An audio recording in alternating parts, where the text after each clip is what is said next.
And it was definitely that feeling of like, this is not what I signed up for. Like, Yeah. this is not in a bad way, but it's like almost like a Damascus Road experience with Paul, like how everything changed just like that. Right. And, that was difficult for me to wrap my mind around. And like, just everything changed.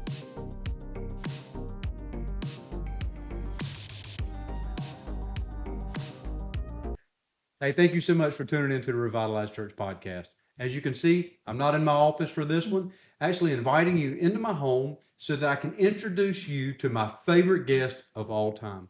I've interviewed some amazing pastors and leaders from all over the country, but today I have the privilege of introducing you to my wife, Lindsay. We've been married for 21 years. It's been a great time. I am thankful that God brought us together. I could not do what I do without her. So, Lindsay, I'm so glad that you're here. I'm looking forward to this conversation, and I'm thankful that you can be a part of it. Thank you for having me on your podcast. I would like to say that the reason you haven't seen him in a while is because he was busy finishing up, and now he is Dr. Earp, and I'm Yeah. very proud of him.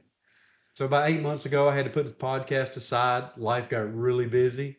I was working on my portfolio, and some of y'all know what that's like. It's a very intense project, so I had to put everything aside, focus on my family, focus on church, focus on work, and I'm looking forward to jumping back into this. And we're here in our dining room because we have so many conversations in areas like this. Like many of you, you talk about things with your family, you talk about them over a meal. And one thing that Lindsay and I have been talking about is there's a lack of conversation about one of the most vital ministries within the church. It's something that I have very little perspective over because I can't be one of these.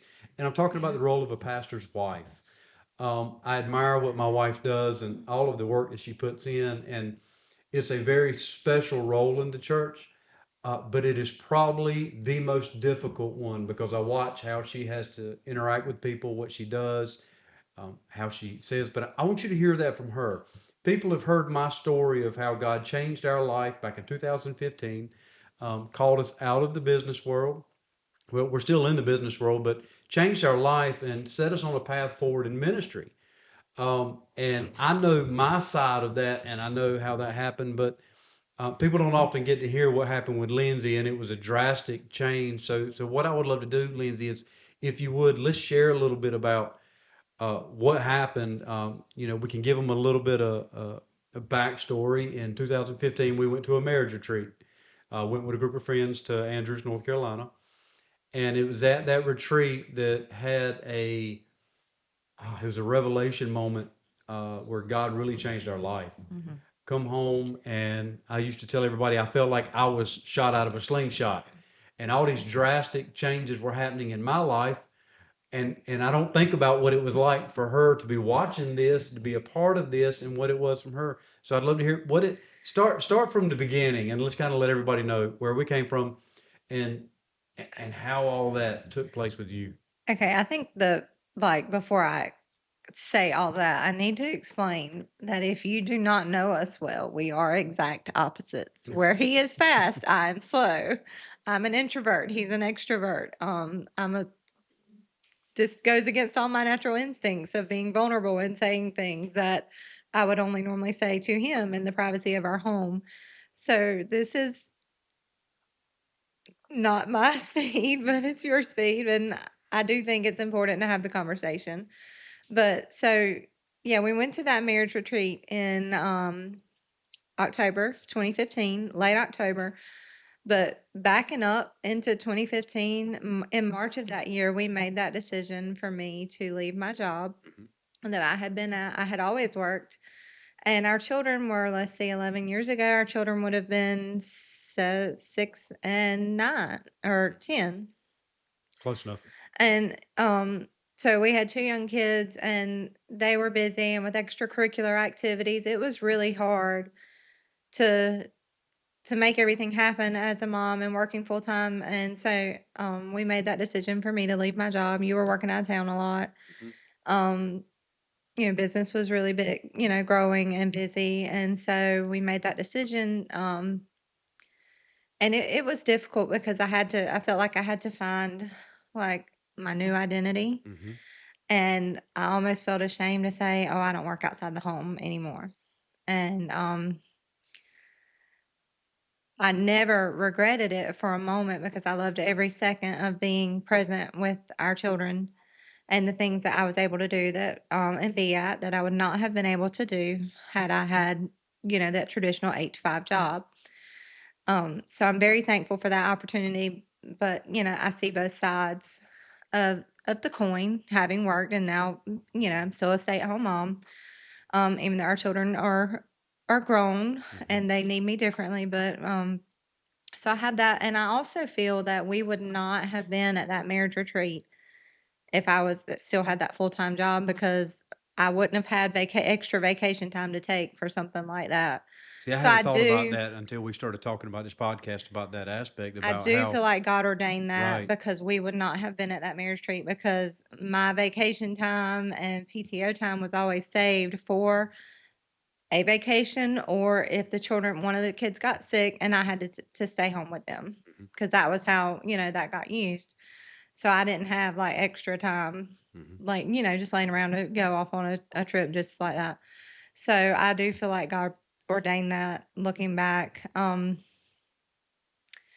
Yeah, you were definitely shot out of a slingshot. It was very different. I said that it was like, at that point we had been married 11 years.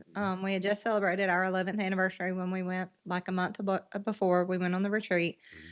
And we had been together, I think we dated maybe 3 to 4 years before we got married. So almost 15 years together. And it was like he was a whole new man. I felt like I was getting to know him all over again. Not to say that you were a bad man, but that you were different Right. after you completely turned your life over. Yeah. What Um, was that like? So you used to tell people, there was a phrase that you tell for people that have gone through those events, like you used to say you were married to a new man. yeah, I It was was, like we were trying to get to know each other almost and all it over again. was sometimes it was almost a feeling of being left behind, Mm-hmm. because you did move so fast, and we were not strangers to church. Even our first date, we went to church. Right. So, like, we were in church every Sunday. Our children were raised in church. We were members. We were active, because you were active in the church long before this. And so this was nothing. Church wasn't new to us. It was just, I guess, your dedication and level of commitment Yeah. And it took some and time to figure and that yours. out. Yeah, it took time. I would say, It was about a year. well, I would say maybe longer, because in that process we did CAMS and MIP, Mm-hmm. and those processes are stressful just in itself. And then you add to me getting used to the changes. And I mean, I didn't say this earlier when I said we were opposites, but I don't do well with change. I don't like change. It has to, I just don't, a lot of change at one time. And, I get overwhelmed and really stressed. So those things, made it difficult. I remember the night after I told our pastor at the time that I felt called to be a pastor. Hmm. I had taken a year to pray about that. I remember sitting in his office, told him exactly. I said, "This is it. God's called me to pastor, and I know it." And I remember coming home, talking about that with you. And that night, I laid in the bed and just couldn't stop laughing. Yeah. I said, "I can't believe this," and it was just, it was a strange feeling of accepting that. But what did that feel like when I told you that? I imagine it had to be a shock, because we were well on our way. I mean, for those of us who know, we have a family business. That it's a very successful business. We would hoping to pass it on to our kids. Our son is actually involved in it right now. We're still co-vocational. But what did that feel like when I told you? Because when I say that I feel called to be a pastor, that automatically is going to make you a pastor's Yeah. wife. My initial thought, and I know that I said that to you back then, was that you're going to need a new wife, because I'm not a Right. pastor's wife material. I'm not nice enough. I'm not outgoing enough. I can't do this. Like, you're going to need a new wife. And that took some time to. And I still don't feel qualified to do this, but Well, no, and I think that's one thing that people need to consider not the fact that you got to go find a new wife, Yeah. but God calls all kinds of different people. He calls extroverts, introverts. He calls a combination of the two, like we are. We're both. I'm as extroverted as they come. You're as introverted Yeah. sometimes as they come. But I believe God, like He called us knowing that. The story goes on a little bit more with your calling in that, and I want to get into that. But I know it was a shock to me at the time. I never really thought about what the shock was for you. I just, I'm like, hey, we're on this journey. It's exciting. There was so much happening so fast. Yeah. We were getting opportunities to speak already. And it Um, was definitely that feeling of like, this is not what I signed up for. Like, yeah, this is not in a bad way, but it's like almost like a Damascus Road experience with Paul, like how everything changed just like that. right. And, that was difficult for me to wrap my mind around. And like, just everything changed. Because our life turned upside And down. yeah, it We, did. And like, we had a path that we thought we were on. And that completely changed. yeah. So And we we were went to in our CAMS. 30s. We were, Yeah, we started Church of God. Many of you watching this are in the Church of God. If you're not, we have CAMS, it's Calling and Ministry Studies. It's the first step in going through the ministry. We go through that, make some new friends, meet some people that are a wide variety of types of different ministries. Um, I'd say there was only a handful of us at that time that were called for lead pastors. A lot of people mhm, that were staff pastors. But what I think we were having a hard time grasping was, what is this going to look like for us? yeah, You know what I'm saying? Like, I've never been a pastor. I didn't grow up thinking I was going to be a pastor, but I lead. I do things at work, and I'm yeah, up front. I can't imagine. And I remember you saying this, like all of our training is to be a pastor. Like nobody's talking to me about what it's like to be a right. pastor's wife. And I was required to go with you to all Right. of these things. And I was like, I had to do the videos. I had to do, Mm-hmm. I had to do the homework too, but like none of this was geared. Like I felt like I got no training, Right. like nothing. Like I kept waiting for the day when they're going to say, "Okay, let's talk to the wives. Let's tell you what we're gonna." And I do remember the lead pastor of the church. We had to do it in Newbern. Mm-hmm. His wife did come in and speak to us a little bit, and I remember thinking, "Okay, where's my pen? Let me a piece of paper." And I'm like, I need to write down everything this lady says so that I know what to go back and Mm-hmm. do, and I can. And I like, and she said some things, and I was like, "But how do you do it?" Right. Like Right. I'm like, "That's great, but how?" Right.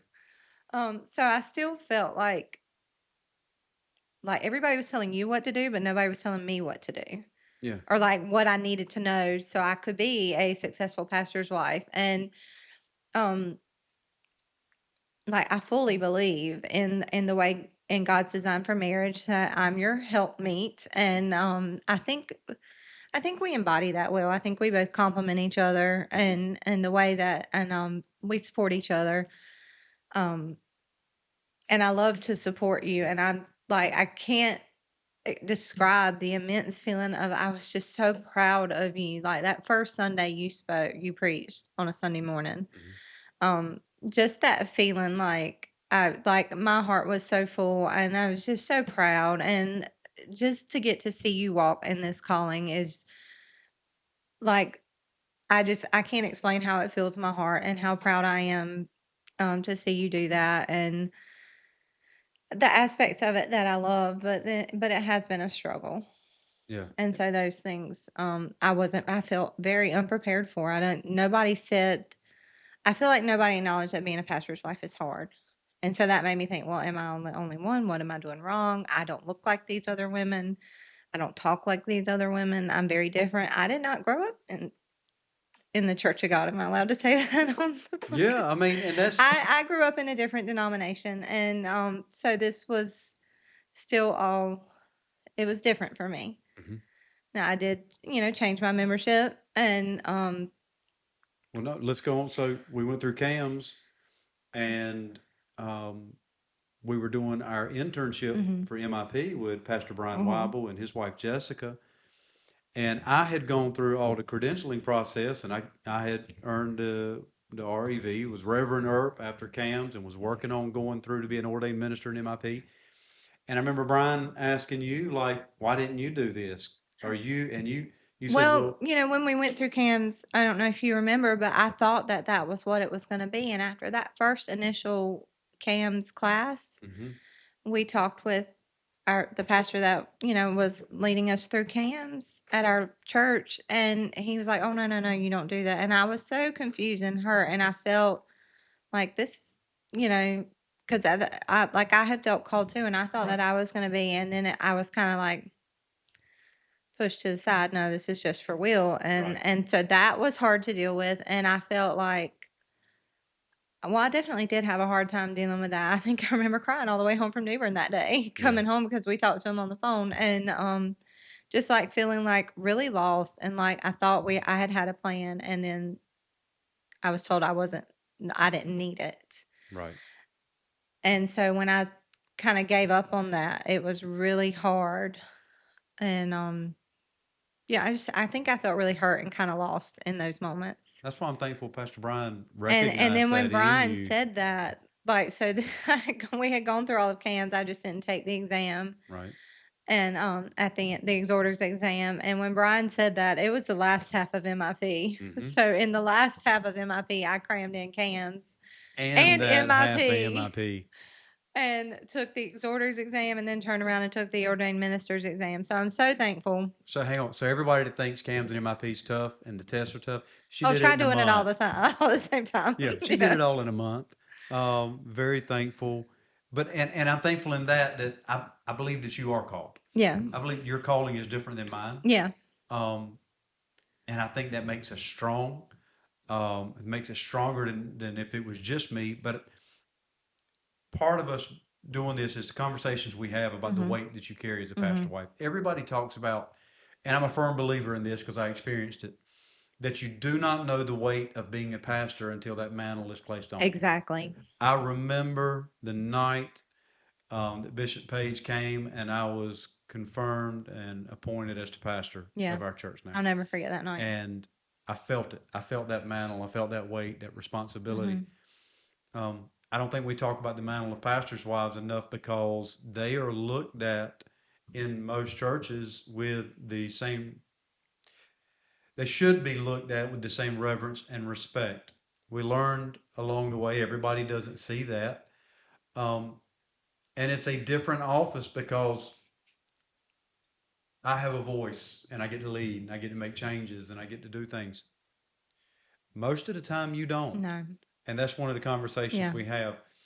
And and you have to keep up those appearances. You Mhm. mentioned the comparisons are hard, and that's why we want to do this. Is look, we don't have all the answers.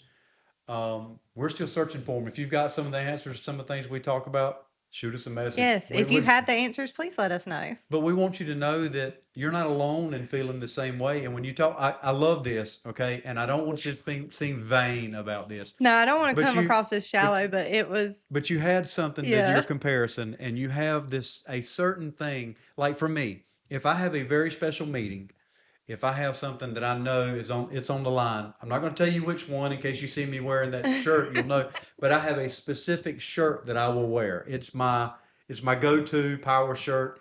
I got to stay this size so that I'll still be able to wear it. It was at one point that I almost couldn't, but Lindsay has a ritual that she does, and she says, I've got to do this because I feel, and I'll let her explain this to you. Just go ahead. So I think it just stems from I'm a Southern woman. I like to wear makeup, and I like to present that image of being put together. And I don't want it to look like I argued with my husband and children just trying to get to church. Don't want it to I don't look want like everybody that. to know that that's what it was like trying to get to church. So, like, if my hair's fixed and I'm dressed nice and I got my makeup on and everything's right, and I had to have my nails painted. For some reason, I fixated on my nails have to be painted or my nails have to be done for me to look like I had it all together. I don't have it all together, but my nails are painted, guys. Every Like, Sunday she would say, I I've got to would go get my make nails sure, done like, so I can be a preacher's wife. I remember one time I hadn't had my nails done in a little while, and you got called. And I think it was over the summer. It was actually on my birthday the bishop called you and said, "Hey, I need you to go to this church." And it was kind of late like 8, 9 o'clock It at was a night. Saturday night. Yeah. And like we had had family over celebrating my birthday. And I was like, oh man, I got to go paint my nails. I hadn't had my nails done. I had to paint my nails, stayed up late painting my nails. Yeah, we talked about it. I mean, I know that can And it's seem vain for irrelevant. some And people. I don't want it to come across as shallow, but it was a way that I could feel like, I don't know, it's almost like a putting on of armor. Like I got to have all this done and together, and then I can, it's just like that preparation moment. I know probably nobody looked at my nails or But paid it's an that close of expression. attention, but it made me feel like I was put together and could walk in, and because I had, like I said, I grew up in church. You grew up in church. I kind of always held the pastor's wife and maybe a little bit of awe, I guess. And I remember um the one that I had the longest at the church that I grew up in, and she was my piano teacher, and I just loved her. So I just kind of remembered, like, I kind of had in mind this image of what the pastor's wife is supposed to be, and that's what I was trying to emulate. Yeah. And that kind of leads into where I was going. This is when we stepped into the role that we're in now. We followed the over the last 38 years. The church has only had two pastors. Mm-hmm. They had a pastor for 37 years, and then another pastor came in, and he was only there for 16 months, which happens a lot of times after a long-term pastor. And so we did follow him and his wife, but technically, you followed a pastor's wife of 37 years. Yeah. She's a great woman. Yeah. Did a good job at the church. No fault of her own. I want to make sure we say that we're not right. No, I'm not saying she did anything wrong, but for me, it was that's a hard act to follow. And I think about that as following the pastor. Everybody loves him. It thinks he is a great guy. I've got to know him. Really appreciate his advice and that. But it's hard following that. Just like the pastor that was only there for 16 months. I mean, it's most of the time after that long of a pastorate, the next guy is a fall guy. Mm-hmm. I mean, that's just the nature How it of works. the way it is. But I wish he'd have stayed there a little bit longer. But I know the weight I carry of that. But sometimes I think it's even harder for you because it's not a definitive. There's not a definitive line there for that, it seems. And what's that like? Following and trying to live up to the standard. There's not a standard, but I think it's a self-imposed standard. Well, so I think I was up against two different things, following a very much loved pastor's wife that had been there for so long. But two, when we came to the church, I believe, and I don't think I am now, but I was the youngest woman at the church. Right. And there was only one other child that was younger than my children when we got there. So how am I supposed to step in and lead women that are old enough to be my mom? And so, like, how do I replace that? How do, like, that was, and I still don't know. Right. Because that's been a struggle. And yeah, we're still figuring that out as you go.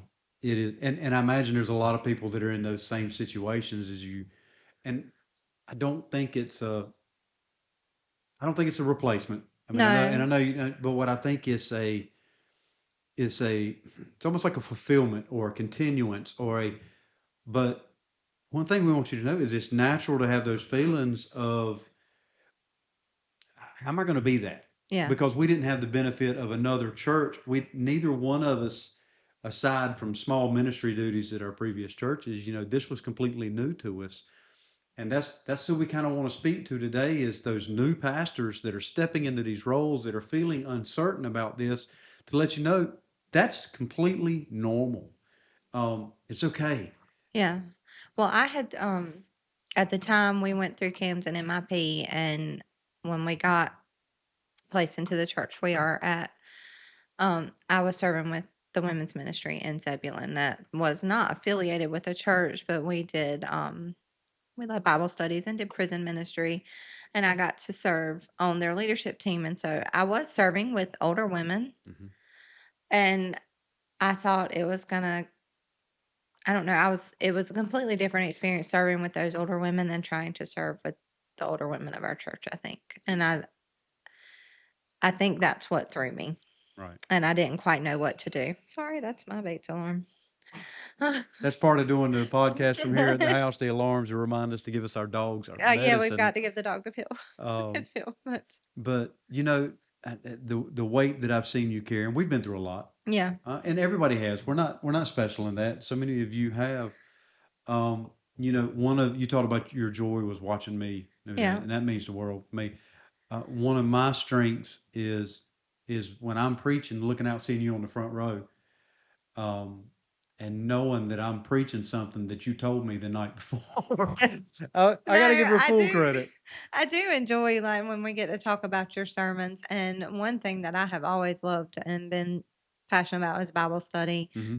And I've always loved to do that. And so I love to dive deep and to look up words and discuss that and really get into like the details of the word. And I read through the Bible chronologically every year, and every time I get something new. Like my daily reading today, I got something new, and I haven't even had the chance to talk to you about it yet today, but I was like, "Oh, okay."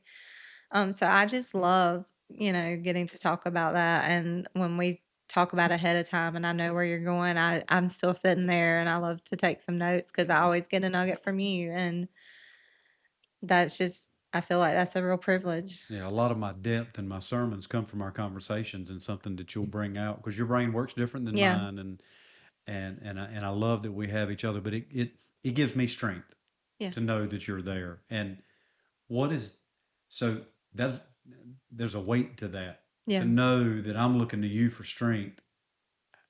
How is it carrying that? Um, Do you feel that? I do. I definitely feel that weight, and I think that surprised me. I felt unprepared for that when that first started. And I know that while I don't want to say scared, I was just unsure. And in my mind, it helps me if I know what something is supposed to, okay, we're going to hit point A and then point B is going to look like this and then point C. And I had no idea what this was supposed to look like moving forward. And so I think that was what it was hard to wrap my mind around, but so I don't want to say I was scared. I just was unsure. Like I fully trusted in God, and just I knew how faithful he had been to us all of our lives, both of us together and for our children. I was just like, okay, God, how is this supposed to look? I just, I need you to shine the light on this for me and let me know what I'm supposed to do and how it's supposed to work. But I know that I never wavered in support of you. And then, carrying that weight is tough. Um, it's hard when I see you struggle with things or I see you get criticized or anything like that. That's really hard. We've not had to deal with people criticizing our children, really. Or you would have seen me on the news, plain and simple. But Mama Bear would So have come out. yeah, you don't mess with my kids or my husband. I don't care what you say about me, but you don't mess with them. So that part's hard, and it's hard to keep my mind. I feel like I can never defend, Right. and so then I end up internalizing it, and then I can't sleep at night, or like I know you said some things about me, but then I got to smile at you the next Sunday and act Yeah. like I don't know anything. Yeah, and I want to deal with conflict, and we'll probably do a different episode about Hmm. that so we can really get into that about dealing with it from that perspective because I think that's a different one. But for any of the guys that are watching this, look, research will show you that if you're trying to make any major changes in your church, and we come at everything from a revitalizing church perspective, if you're doing something that the church is unsure about, just flat out doesn't like, um, studies show that they won't really attack or give the pastor problems. They'll go after the pastor's Yeah. wife because they don't want to go after the man of God, but his wife is fair game. And so And when you, guard, yeah, you got to guard, and that's why we're having these conversations, is to bring awareness of this. Is you've got to guard your family. It's not just you standing up there preaching on the pulpit. You got to guard your wives and be aware of. If you don't know of the weight that she's carrying, you haven't asked her. You haven't had these conversations, because I promise you, she is. She may look like Wonder Woman, Superwoman, have it all put together and wearing a suit of armor. But I promise you, she's carrying a weight, yeah, and she's trying to be strong to help you. And that's one thing for us. We do see people at camp meeting and other places, and they're like, oh, they're power couples. yeah. But I guarantee you, they're at home having these same conversations. And I think we kind of need to bring some awareness to that. Yeah, I felt like nobody else was saying that this is hard. And so that made me think, okay, what am I doing wrong? Why is this hard for me, but it's not hard for her? So it's been a lot of And they topic. may be saying it and I just don't hear it. And like, I mean, comparison is one of the worst things you can do. But also, I remember when when you first told me about that study, and I was like, the light bulb went off, Makes and sense. everything made sense at that point.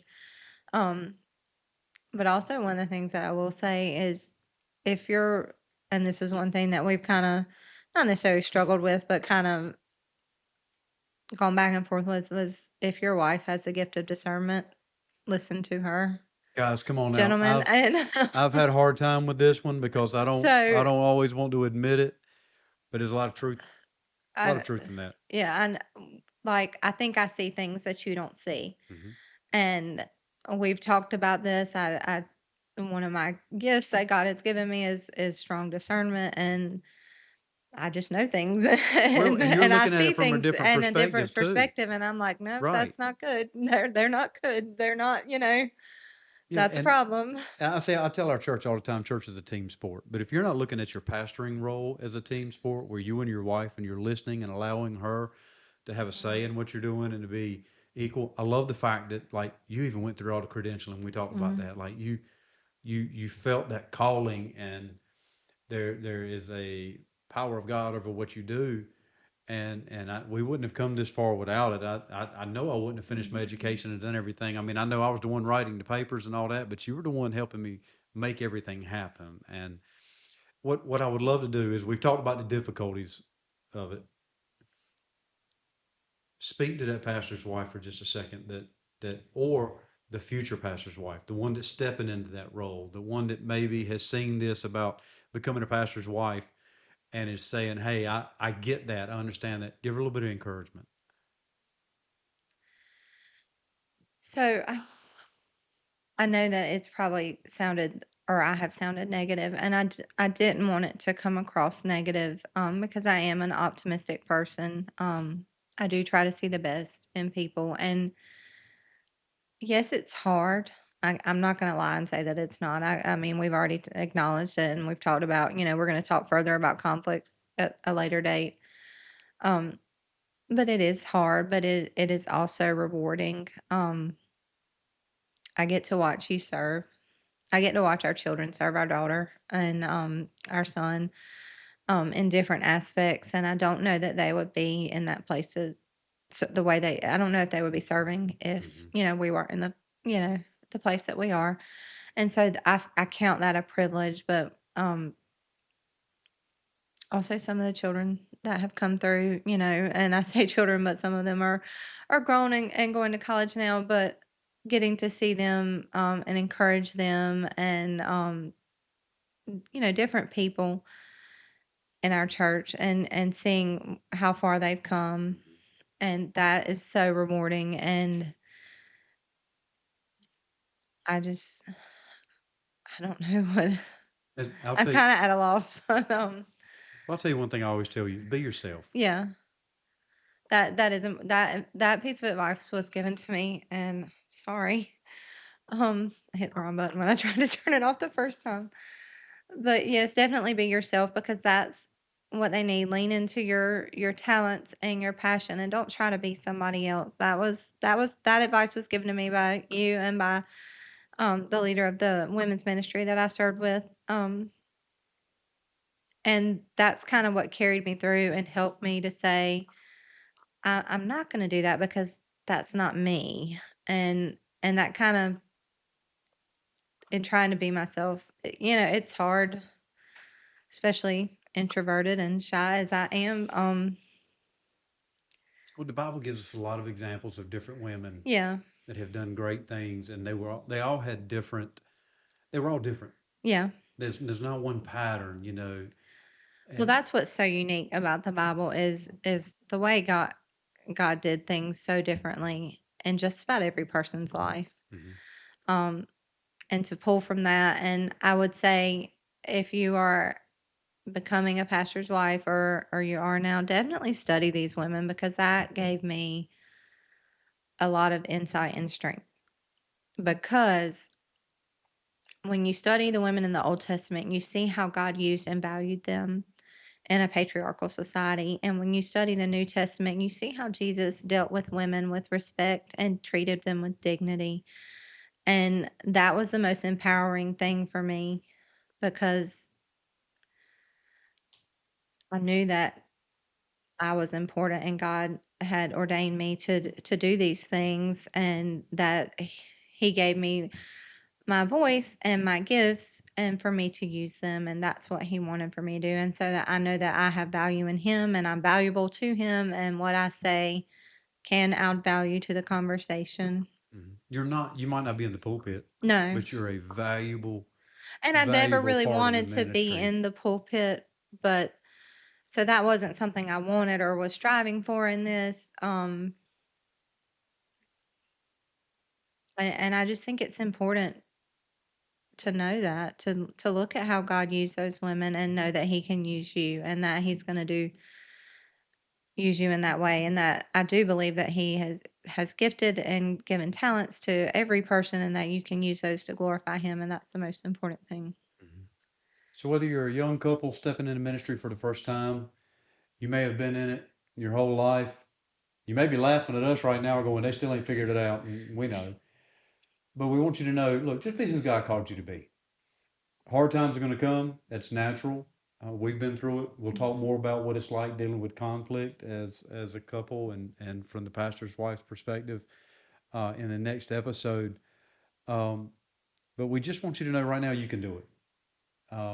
And to reach out to those around you, talk to people, connect with people, and to know that just because you're not that pastor's wife that you saw growing up, you might not be her, Yeah. but you're a great version of who God made you. Mm-hmm. And so be that. And so we'd like to pray for you as we close out this podcast. Would you like to pray over those pastors' wives that are stepping? I just hitting you this You're with that hitting me with surprise. this, so I'm gonna let you do that. All right, I'll close this out. But Father, right now, Lord, we just thank you for every person that's listened to this podcast, Lord. Whether it's a young couple or someone that's seasoned in ministry, they may feel that they have aligned with something that we've said, they've understood it, or right now they may need some strength. Father, I pray that right where they are right now, that you would just place your hand upon them, Father, that you would anoint them, Lord, with your power, with your confidence, with your boldness, with your strength. Father, remind them of their initial calling. Remind them of why they're doing this. Remind them of how important it is to reach another generation for you and to build the kingdom of God. Father, we want to raise up strong pastor families, to have strong relationships, strong marriages, strong children, Lord. Father, I pray that you would help them. Lord, I pray that you would lead everyone that's watching this, Father, Lord, and help them to have a great influence in their kingdom. And we thank you and praise you in Jesus' name. Amen. Thank you so much for watching this far. If you have any suggestions, questions, we pray that you put them in the comments. We'd really enjoy that, connecting with you. Reach out to us on Facebook, connect with us. We'd love to get to know you. Thank you again. We look forward to the next episode.